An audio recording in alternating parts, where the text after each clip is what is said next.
The Chargers look to impress Jim Harbaugh as OTAs begin. The Rams coordinator wants a fundamentally sound defense, and a report claims LeBron James isn't involved in the hiring of a new Lakers coach. Killing the last one? Sure, but hiring the new guy? Nah. Good morning. I'm James. This is your daily dose of sports and snark for the greatest sports city in the world, Los Angeles. This is the faithful Angelenos morning report. So it is May 21st, 2024. I am back in Southern Illinois, not enjoying life, which is the motto of being in Southern Illinois. If you like being in the know about LA sports, which does bring pleasure to the masses, clickety-clack the like button. Clickety-clack the subscribe button. There's a notification bell. Hit that and let you know when we drop new content. Sharing is caring. Let people know we exist, and by all means comment, and we got a lot to get to. Before we go through the news and notes, a look at the scoreboard. Freddie Freeman hits a grand slam. 3 Dodgers hit home runs, and the Dodgers take out Arizona 6-4. There was only 1 run allowed by Yoshinobu Yamamoto over 6 innings, and the Dodgers lead the NL West by 8 games. Toot toot, we are sailing away, the boat race is on. Meanwhile, today, Arizona is still at Chavez Ravine to play the Dodgers at 7. Gavin Stone is 4-1 with a 3.27 ERA. Brandon Pfaadt, I'm sure he's a nice guy. I shouldn't clown the name like that. He's 1-3 with a 4.17 ERA. Washington is in town to play the Sparks at 7 as well. Sparks are 0-2. Let's get to the news. The Chargers held their first OTA session Monday. It's basically informal practices. They're going to hold 10 over the next 3 weeks. And from what I have gathered from going through the reports, the best way to describe it is everybody's trying to impress Jim Harbaugh. Everybody. Attendance damn near perfect. Only 2 guys didn't show up. That wasn't a big deal. 3 players were there, but who were there didn't participate. So in other words, if you had a contract, you got your ass on that field. Now, that doesn't necessarily mean it's earth-shattering news to tell you that, but we do have a hint as to what the Chargers are thinking as they slowly ramp up towards training camp, preseason, the regular season. The big thing to look at, the Bolts are fiddling with the right side of the offensive line. For example, they did take snaps. It wasn't 7-on-7 like they would do with Brandon Staley. No. They got everybody together and did 11-on-11. And that means the offensive and defensive fronts. Jamari Salyer is fighting for his starting gig at right guard. He took half the snaps. The other half, Trey Pipkins slid from right tackle to right guard. Salyer takes to the sidelines. And Joe Alt stepped in, the rookie first-round draft pick. Joe Alt then steps in at right tackle. It's the only interesting question right now about Bolt's training camp. The question being, is Trey Pipkins more valuable as a backup due to his versatility, or are the Bolts better served with having him start at right guard and taking Salyer and putting him to the bench? Because Joe Alt's eventually going to play. He's going to have a job. He may not start game 1 at right tackle, but he's going to start sooner rather than later. So what do you have at right guard? Is it Pipkins or is it Salyer? The other questions about this team: can they catch a football? That's a binary answer, yes or no. So you're going to hear a lot of questions. Oh, what about the passing attack? It's literally going to be about whether they can catch. Because they got rid of Keenan Allen, they got rid of Mike Williams.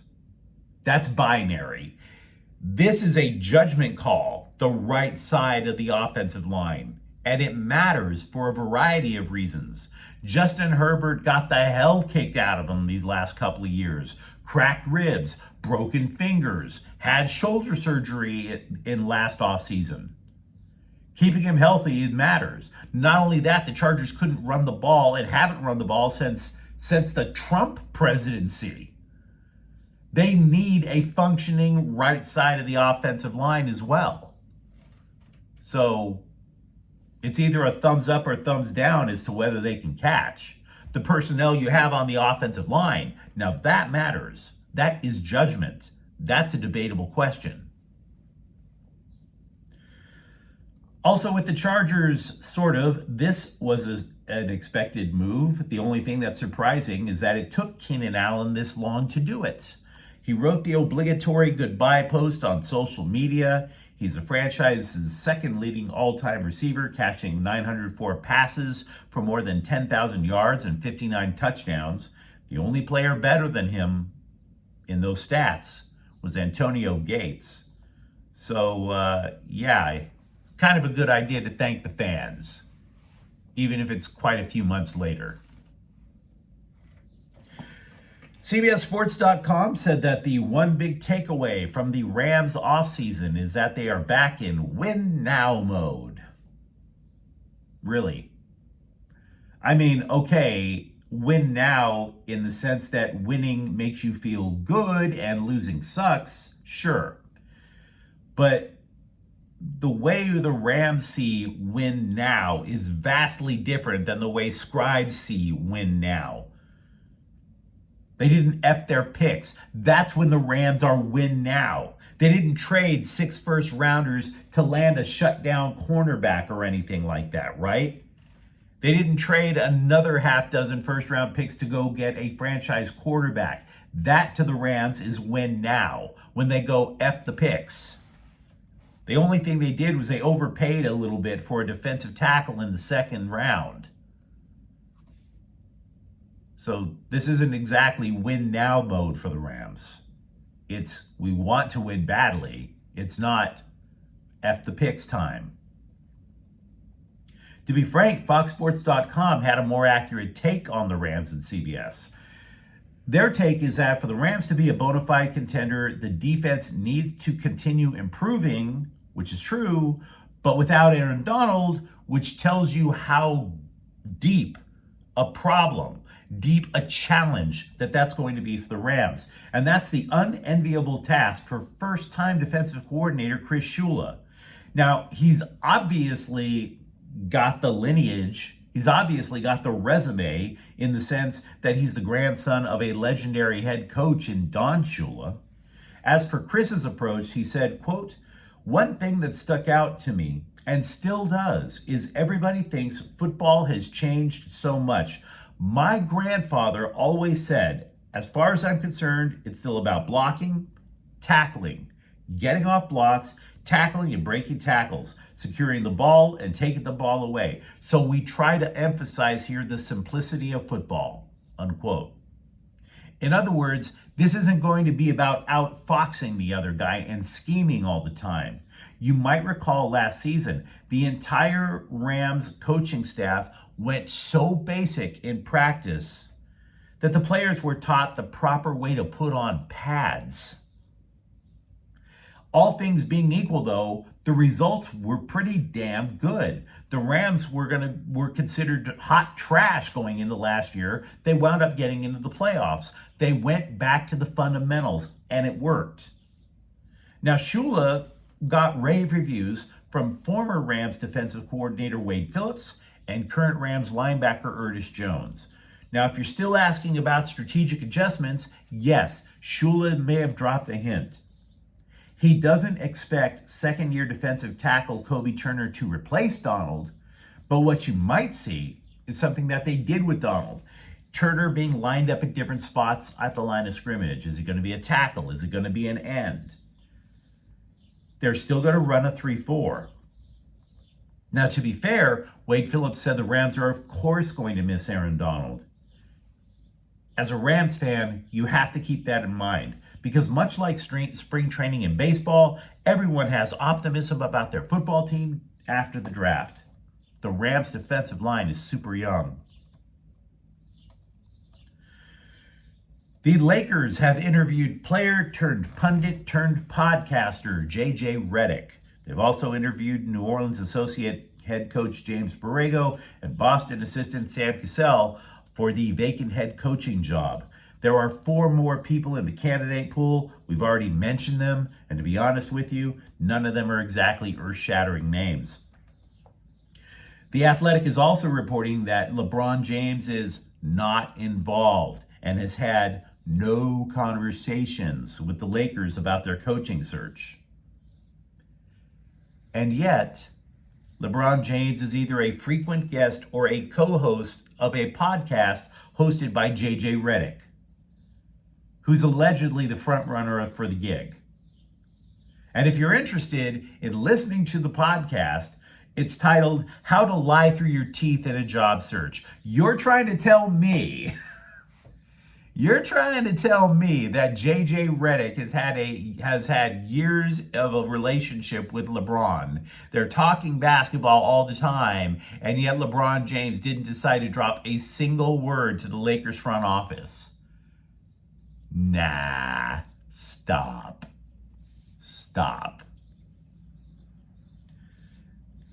By the way, sources are also telling The Athletic that the next coach is viewed as more of a way to benefit Anthony Davis, who's still in the tail end of his athletic prime at age 31.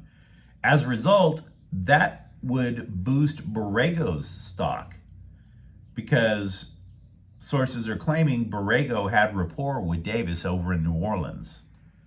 So if you're looking at this in a horse race sort of sense, there's that. Dustin May has started throwing off a mound at the Dodgers training complex in Arizona. It's part of his recovery from Tommy John surgery last July. The next step is live batting practice and a minor league assignment, but let's not get too far ahead of ourselves. The most optimistic projection is that he would return at the All-Star break. Be very, very skeptical of that. That would mean it's a year in recovery from Tommy John surgery, which typically takes 18 months. It took Walker Buehler almost 2 years. So let's not, put that cart ahead of that there horse.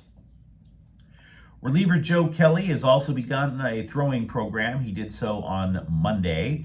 His pouty face, however, remains in midseason form. The LA Times has noted that Michael Grove has straightened his act out since April 10th. Now, before, his ERA over the course of his first 4 games was 11.74. Since then, he's 2-2 with an ERA of 2.16. So the Dodgers gave him a promotion of sorts. He's now the main setup guy because Ryan Brazier and Kelly are both on the mend. Now, his teammates have been watching his improvement. They said that the difference with Grove is he started to trust his slider a lot more. The Dodgers bought reliever Yohan Ramirez from the Mets on Monday. They are claiming it is a trade for cash, and I suppose so. Kind of like how I trade $30 for a bottle of Jameson and a box of Twinkies. Because after all, nothing washes down a box of Twinkies like a bottle of Jameson when you're sitting alone in the dark in a hotel room in Southern Illinois.